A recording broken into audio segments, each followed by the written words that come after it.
Peanuts aren't nuts at all. They're legumes, just like beans and peas. They grow underground in pods, which is why they're actually called ground nuts.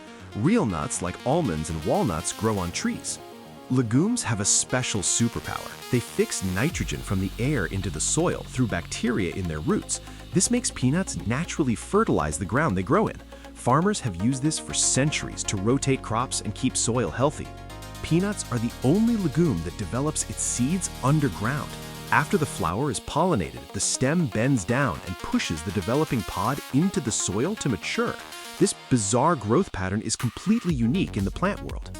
Despite being legumes, peanuts have more protein than most true nuts. A single ounce of peanuts contains about 7 grams of protein, more than almonds or walnuts.